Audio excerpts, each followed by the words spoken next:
స్వామి శరణం. ఆంధ్రప్రదేశ్ బాపట్ల జిల్లా అద్దంకి నగర్ నుంచి బయలుదేరినటువంటి వాసు గురుస్వామి శిష్య బృందం ఈరోజు 6వ రోజు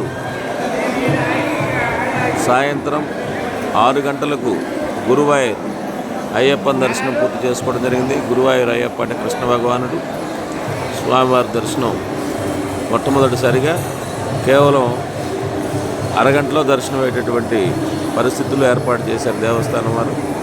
కాకపోతే కొంచెం లోపలికి పోనివ్వలేదు కనుక చాలా ధన్యవాదాలు గురువాయూర్ అయ్యప్ప దేవస్థానం ట్రస్ట్ వారికి. స్వామి శరణమయ్యప్ప.